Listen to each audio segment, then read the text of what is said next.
Hey, what's going on, everyone? This is Davidson, and I'm super excited to share with you Ellie LeSatz, who's one of our top. I think you were the top account executive in our division, right, with the small medium businesses. Yeah, in 2019. Yeah, that's awesome. Well, super excited to have you here on the podcast and the YouTube channel and all that. We've had some amazing guests so far and been getting a lot of good feedback.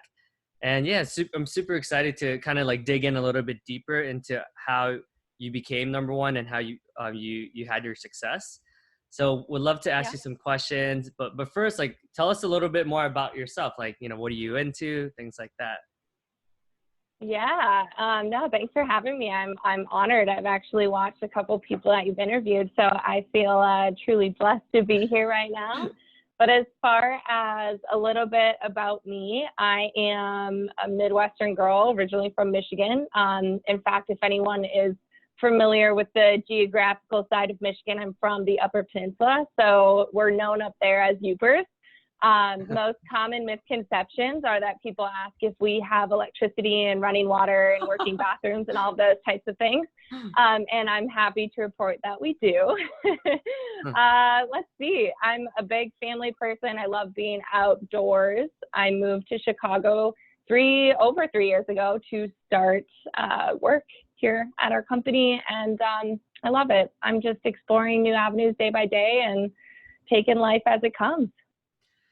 Cool. Yeah, I know, when we have touched base in the past, like I was definitely like, you're definitely like very humble, and that's definitely not a coincidence. Like I know Brian Mullins is like pretty humble as well. Andy Yeah. Linder, Bree Bossy, like I feel like there's no coincidence that, the top reps are often, more like highlighting other reps, right? They're not one to, you guys aren't one to like beat your chest and be like, I'm number one. It's sort of like, well, I had good Definitely mentors. not. Yeah. What would you say that's like a Midwestern type of thing, or I don't know. I'm curious to, like, I guess where that came from. That's funny you say that. I mean, if I'm being biased, I would say, Midwest is the best. However, I've met a lot of great people from a lot of different areas across the world. So I don't think that's necessarily true. I mean, I think I have to commend just LinkedIn in general and how they hire. I mean, every single person I've ever interacted with has been so great. So I think it makes it that much harder. But I think you look at our company and maybe specifically our business line, everybody is humble. Everybody is here to do a job. But at the end of the day, we want everyone to succeed. And I think that goes a long way. So I don't think I'm spectacular in any particular area. I think everybody is spectacular in their own way, as cliche as that may sound. I really truly believe that. No, you bring up a good point. It's kind of like the chicken or the egg, right? It's like, are we just hiring good people that are, for the most part, like pretty humble and centered and have a good mindset, or is LinkedIn sort of fostering and like cultivating that mindset and that giving mentality? It's hard. Like, what do you think? Yeah, I mean, so I'm on the in-day committee for LinkedIn, and that was a huge thing. I remember when I first interviewed over 3 years ago, and they asked me if I was familiar with in-day or just the culture and values of LinkedIn. And I had, looked online, and you see all of the ones about members first. And I've always been a people-oriented individual. So I think we find individuals that have and house those qualities. I also think just how people carry themselves day in and day out goes a long way towards longevity and also long-term success. I think if you look around at the top reps, they could be, and even I would argue everybody, but they could be doing super well and crushing their number and, 200%, or they could be maybe having a really tough quarter and not hitting that 200% and actually underperforming, but they always carry themselves in such a high capacity that you would never know what they're experiencing because they're still showing up with a smile on their face. They're still willing to help and learn and grow. And I really think that's a huge reason for it. Absolutely. Yeah, and I know we were right before this, we were just joking around talking about like what's going on, but even so, with a lot of this negativity that's going on in the media, and obviously what's going on that's top of mind in the world, like it still seems like you're pretty positive and like you can joke around and make light of it. So I definitely noticed, your attitude is pretty solid. Thanks, Davidson. Yeah, I would love to learn about a little bit more about like what's your secret sauce. Like you say, there's not like one outstanding thing that like but what would you say are some of the things or characteristics that have made you so successful? Yeah, great question. I mean, I do think I'm genuinely a positive person, and that helps when I work with customers as well. I think it really does help to actually believe in something that I'm talking about and then tie that to personal experiences. So even my last company that I was at, I loved the people that I worked with, but it became a point or kind of like this crossroad where I was like, what do I want to do next? And unfortunately, they weren't able to give me those opportunities to learn and to grow. So that's why specifically being involved in the L&D side of things, it's like when I talk to customers or clients or whatever their needs might be, I have that like personal connection to them. And then I think that just delivers an honest response. I've never shied away from being honest and telling somebody that I didn't necessarily think this would be the best fit for them. And I also felt that by building that trust with them, I could absolutely not necessarily challenge them, but push back on the reasons why they should go with our product or why they should be thinking about this in a different way. I am very transparent, and I think transparency goes a long way. I put pretty much everything out there on the table and then become more of that strategic partner. I mean, if they want to bounce ideas off of me, that's a huge sign to me that they actually trust and value my opinion as well. So I tackle every single customer relationship that way. I think that does help. It doesn't mean that they'll immediately buy from me or immediately buy into what we have to offer, but at least someday, I think when they re-explore this again, they'll think of me or they'll think of our product and they'll come back, So I would, if I'm going to say secret sauce, maybe that's it, but yeah. That's interesting. We just had a virtual Cheers for Charity event. I don't know. What do you call it in your office? Like the company happy hour. Like, well, we kind of do like Thirsty Thursday. That's what it's called? Okay. Because I know like San Francisco calls it Tappy Hour. And then we used to call it Beers for My Peers. And then we rebranded it to Cheers for Charity. So. That sounds a lot nicer. but it's funny. So yesterday, like I was leading that, like the virtual event. And then one of the managers who leads the enterprise RMs and LTS on the staffing side, I was like, hey, like what makes the best rep, like the best, relationship manager on your team? And she's like, she said, oh, there's a guy in my team who is exactly what you said, like very transparent and is able to challenge the client and just to be like upfront. And, in my opinion, like that's what's made him the most successful out of like all my reps, or he has had the most success.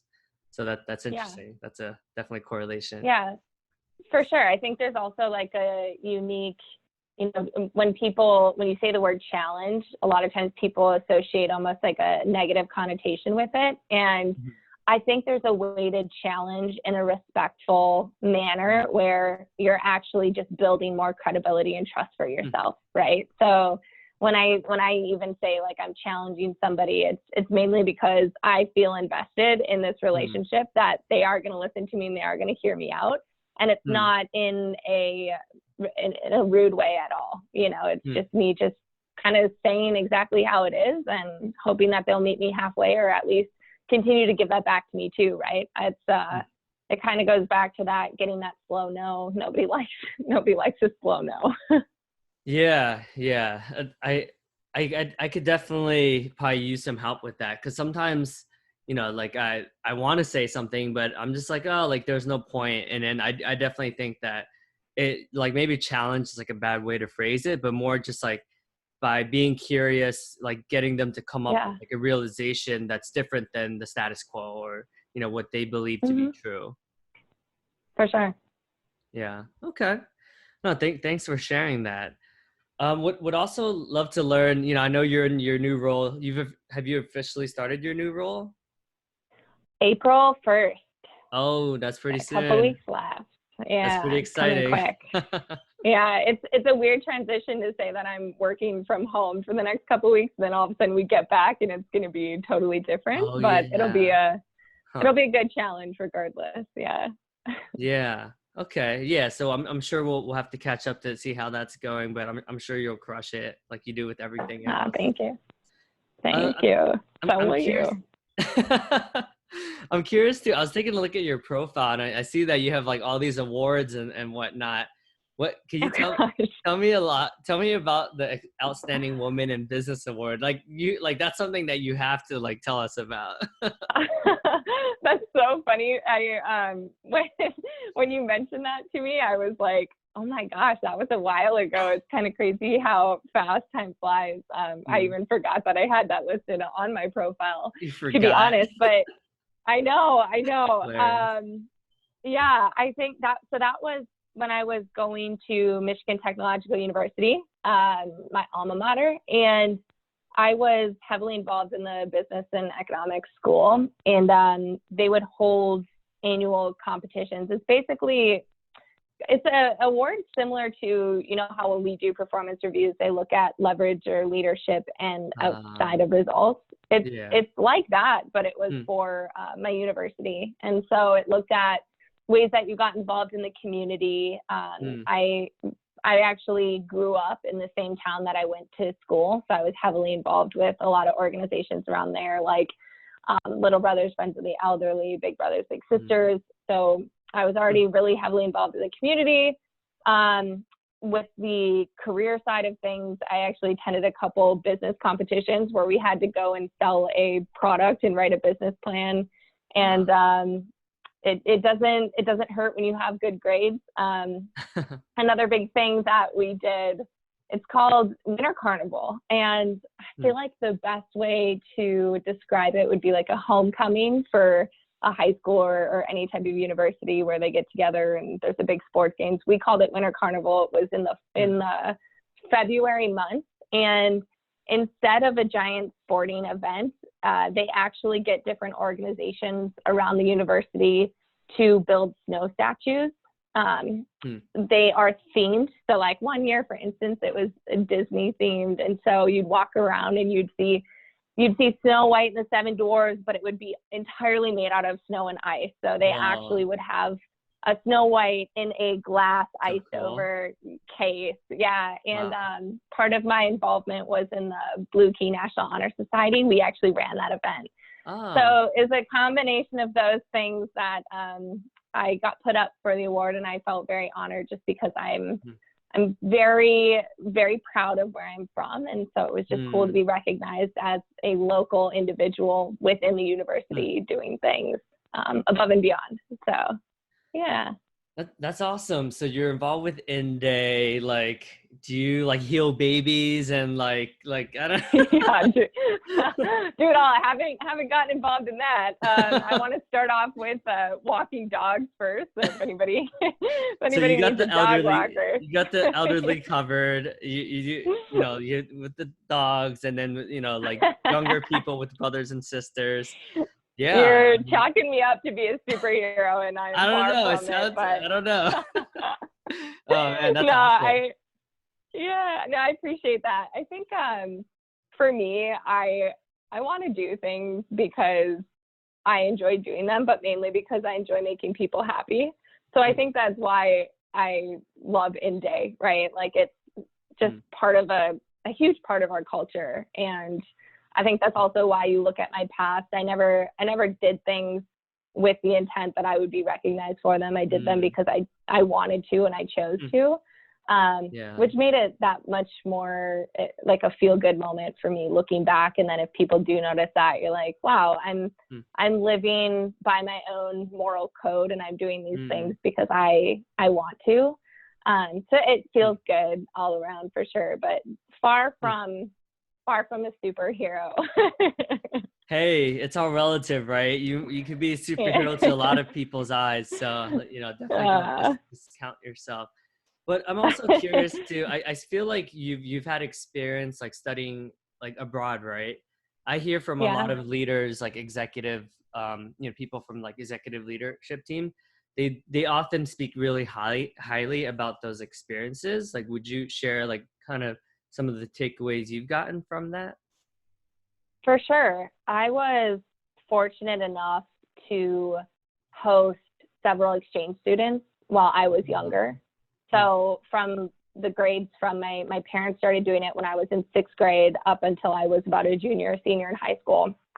And we would have exchange students come from Germany, Finland, Norway, kind of all over the place, Switzerland. They would live with us, and it just gave me a lot of exposure to different cultures or people with different backgrounds to me. And that was when I first just fell in love with understanding how the world operates outside of what I was seeing day in and day out. So I knew going into college that I wanted to study abroad, and that if I could do that during my college career, I would feel like I checked a huge thing off of my bucket list. I studied Spanish, so I really wanted to go somewhere with some type of Spanish-speaking country. I didn't know where it would be at the time, but I ended up choosing Spain. And I went for 6 months. And I think the biggest thing that I learned that I take with me, and David, you might laugh if I say this, but I actually consider myself to be a bit of an introvert. As much as people probably assume I'm an extrovert, and I would say I'm both, but it does take me a bit to sometimes come out of my shell. Or if I'm in a room filled with people, I kind of have to warm up before I'll just jump into action. But one thing that really helped me with getting better at that is studying abroad.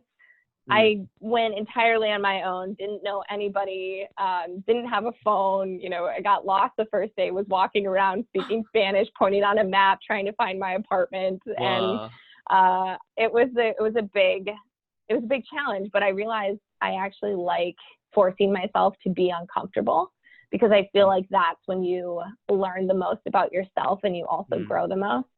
And that was a big reason why I did it, and what I took away, and things that I continue to do now. So even like this opportunity right here, I was so nervous and so intimidated. I'm sorry. But no, it's a good thing, right? Because then I feel like I am being and putting myself out there for the better. Yeah.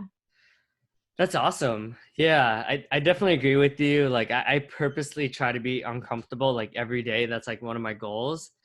And then I'll just do ridiculous things sometimes. And then people are like, why'd you do that? I'm like, cause it's good to be uncomfortable. Yeah. Yeah. That's awesome. Exactly. Well, thanks for sharing. And it seems like you had, so like, what was something you learned from, maybe your colleague from Norway, or, what were some of those things? Cause I'm always curious about, how, like, I think sometimes America, we live in our own bubble. So it's interesting to see like maybe some of the takeaways you had from housing those exchange students. Yeah, it was cool because my family, my mom is 100% Finnish. So the Finnish heritage lies very deep in our roots. And so it was really awesome to actually have somebody from Finland come and live with us and learn more about like where my ancestors grew up, and I've actually traveled there a couple times to go and visit them. But I think from looking at some of the others that I lived with too, like the female Tatiana from Germany, she had grown up in Munich, and I grew up in a town with 6,000 people. So just having conversations about just life experiences and how they're different was really intriguing to me. I also think it was kind of a reminder too of, think before you speak, and that words could be interpreted different by different people. I'm, a carefree individual, but, and sometimes I joke and sometimes I'm sarcastic. And I learned that sarcasm is also handled differently by different people. Yeah. So there were a few times where I would have to kind of take a step back and be like, ooh, yeah, if nobody understood where my sense of humor was coming from, that could sound really harsh. And the same thing I learned from them as well. A lot of times, they're much more direct with their communication, where we're kind of tiptoeing because we're afraid of hurting people's feelings or doing those things. Yeah. So I think that was like, it was really cool to have, but it was also like a big, I think everybody would benefit by having a conversation with somebody completely different from them, you know? Yeah, that definitely reminds me, because it's interesting, because like Asia, like I feel like a lot of Asian cultures are like that, where it's like at times it's like super blunt, right? It's like, well, how much money do you make? Like, what's your salary? Like, in our culture, like you don't really ask that, but in certain Asian cultures, it's like that's like the first thing they ask you when they see you, like when you see family, right? So it's like interesting, but then there's certain things that like, I feel like a lot of Asians don't talk about, and this is like a pretty big generalization, but just I guess culturally, it's like a lot of Asians like won't talk about feelings, or like their significant others. Like a lot of that, it's like really private. But then when it comes to like your job and like certain things, like you go see your family and they're like, oh, you're fat, like you gained like 30 pounds, right? And it's like you wouldn't ever say that here, right? Like that would be like a slap on the wrist, but it's perfectly acceptable. So it's like interesting where it's like where certain areas like super blunt, and in certain areas like don't even like go there. Also just that sense of like your personal bubble, right? I will let anyone in, and I will give people an honest answer if they're asking for it, but I've learned that some people, they're not that way, and they're not going to let me in, or they're not going to let me force my way in, and so you kind of have to navigate the situations. But I feel like in instances like that, the one biggest thing that I'll always say is if I'm asking someone, and I feel like I have a pretty good pulse on just people and interactions, or if I say something and you can kind of read their body language or how they're thinking about it. If I get some type of like, okay, that didn't settle with them, right? That's usually like the perfect opportunity for me to be like, I'm asking because I'm genuinely curious, and just so you know, I'm not trying to insult you. But also, if I did, I apologize. And if anything, let's just take this as an opportunity for you to teach me, so that the next time I come across a situation like this, I can handle it in a way where that person, instead of immediately getting insulted or upset, they go, I know Ellie, I know she's coming from a good place. She genuinely wants to understand or learn more about this particular topic. So that was probably a good takeaway. And also just in our day-to-day too, with communication, right? It's like so important to set those boundaries, and people all have different boundaries, but there's nothing wrong with just having an honest conversation so that you know what's appropriate or what's not, Yeah, and hearing you say that, it definitely reminded me of, like, let's say you lose a deal, or a deal that's pretty much at the end. It sounds like what you probably do is you just say like, hey, like so I could become a better, professional. Like I would love for you to give me feedback on, what I could have done better, or, what could I have done to make this deal work? And then you never know, right? You bringing it up, maybe you are able to figure out the real reason why. And it sounds like you do that, right? Yeah, I always try to take some type of learning opportunity. I've even, I even told someone, well, this sucks. I was like, I was really looking forward to working with you, but I completely understand. And usually I say, every person I meet, there's a reason why I meet them. So at the end of the day, worst case scenario, we can still be friends. And sometimes I've actually had somebody that's been so difficult and challenging to work with that I actually admired them and reached out to them as being a potential mentor for me to ask about, like, certain instances. And I've never had anybody respond and say, how dare you? I think usually the response is like, thank you for thinking of me, or thank you for saying that. Like, I appreciate your honesty. And I think it goes a long way. Yeah. Interesting. So you did that, and then afterwards, so like just fast forward like a couple years, like do you still keep in touch with those people, or? Yeah, I mean, so I followed them on LinkedIn Ah, and once in a while, it depends on the individual and the relationship I had with them. In this particular example, whenever they posts or stories or blogs, or if I see something that reminds me of them, I'll send them a quick note and ask how they are, and we'll exchange a couple of things back and forth. I did one time ask him to, where things stood or where he's at now, and if he ever thinks about re-exploring us. But I have other individuals in my life where I find that if I'm in a pickle, I can reach out to them to just talk through situations, just like I feel like I can with any coworker too.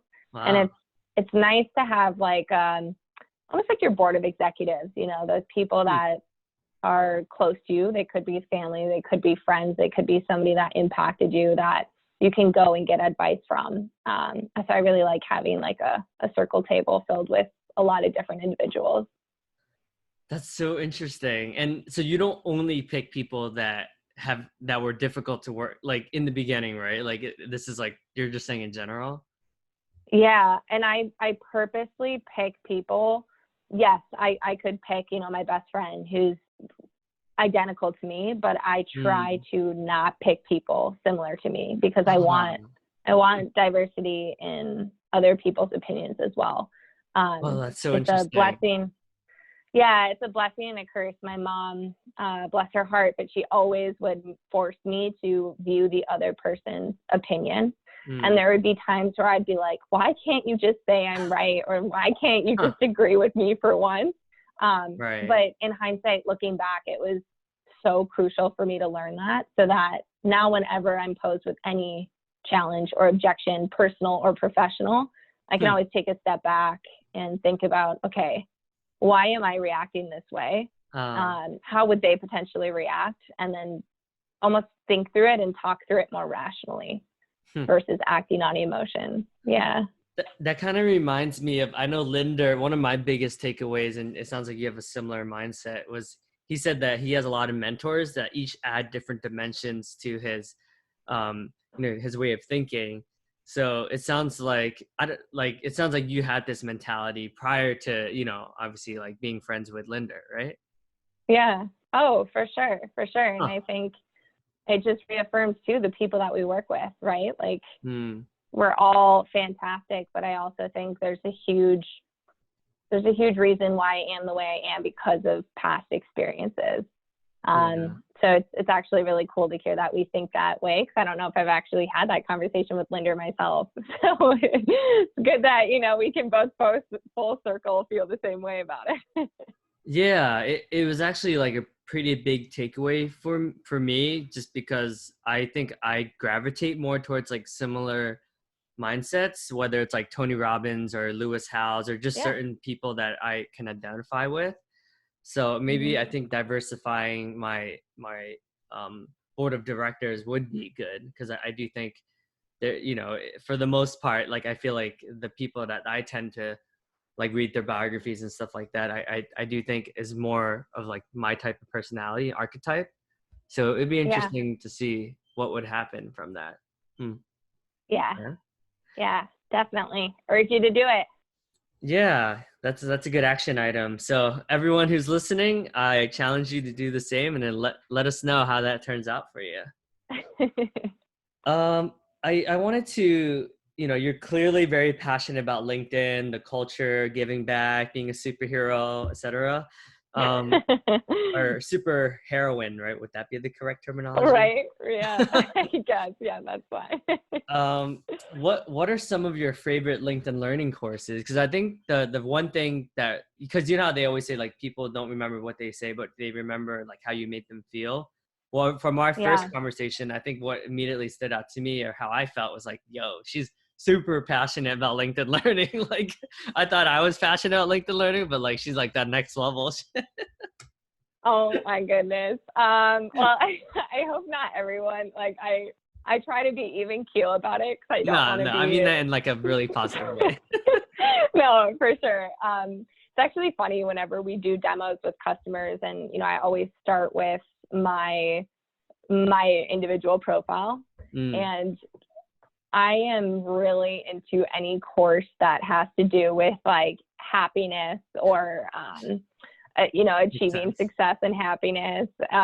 So honestly, one of my favorite ones, I think it was by Chris Croft. It was like happiness tips. And it's like 3.5 hours, right? You're not going to complete it all the time, but they separated it out by season. So you've got like the spring season, the summer season, the winter season, and just different things that you can do. Because I do think happiness has a big tie to seasonality. It's like when, we're trapped in the tundra in Chicago and it's freezing. And then all of a sudden you have that first nice day where you can be outside and the sun is shining and you've got a light coat. And people just are automatically happy. So that's a big one to me. I'm also a huge Brene Brown fan. So what I'll do is actually like upload custom content from TED Talks or other things in that particular area. Building resilience, that's another one of my favorite ones. So I think anything from that personal professional development side, where if you can be happy in what you do outside of work and what you do in work, I think they just translate to each other in perfect harmony. So yeah, Love anything it. like that.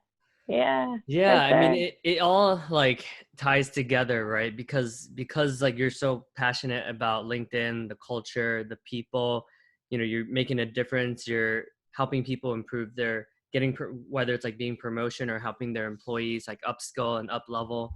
So I think that's like I think it's a nice tie-in because it really does speak to how like professional and personal are intermingled. Like sometimes I feel like people think of it as like separate things, but really it's like if you're happy with your personal life and everything that's going on with like outside of work, you'll be much more be able to function and excel in your professional career as well. Yeah, I agree. And I mean, I even think, some people are like, keep your problems separate and or don't take it to work with you. And as much as I do agree with that, I'm a human being, right? If I'm upset or I'm happy or whatever, I tend to show my emotions on my sleeve. So I think as long as you have tools to be able to handle that professionally still, there's nothing wrong with carrying those things with you. We're humans. But I think how you carry yourself in both situations really does impact how your day-to-day is.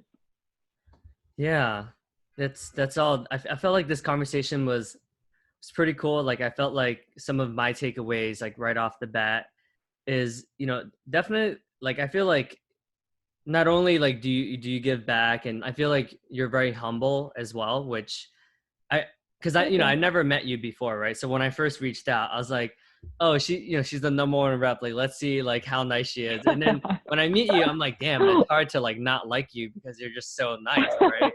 So it's like it's interesting because sometimes we have these like perceptions, or you think like people that are at the top of the game are like these like confident, like really like, you know what I mean? And then like when you actually meet them, you're like, oh, actually like she's super nice. Like I don't know why I thought she was gonna be like really cocky or something.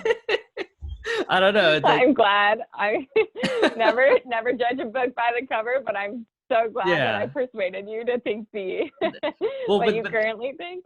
Yeah, but then it's interesting, right? It's like, why did I even like have that shred, like the shred of doubt, right? You know what I mean? Like, it's just weird how like our minds think sometimes. Yeah, no, I mean, I get it. It comes back to the first impressions or just things that you see. I always try to tell myself too, depending on how I'm feeling, like take a step back, think about it, and then go from there. And I feel like when you do that, you actually surprise yourself in your own views so much more often. I mean, there's even big people that maybe rub me the wrong way, and then I start to talk to them and I realize no matter the differences, there is something I have in common with that individual. So when you start to look at it that way, it's kind of like, everybody's great.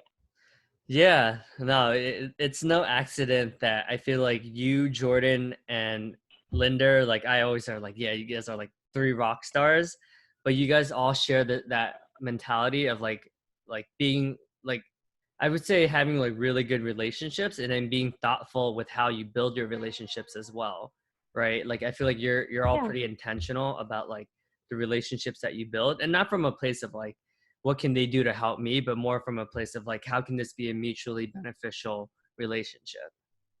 For sure. For sure. Yeah. Well, thank you so much for sharing your insights and your world. And yeah, it must be nice to be a superhero heroine. You know, it's pretty cool. I definitely respect all that you're up to, and I look forward to hanging out in person. Hopefully at you know, in Vegas, if that does happen. We'll see. Yeah, same. Ask me in 2 weeks when I'm still sitting in the same spot that I am now, and then we'll see if that still stands true. But I appreciate it, Davidson. Cool. Thank you. Cheers. All right, thank you. I'll talk to you later. Take care. Bye. Bye.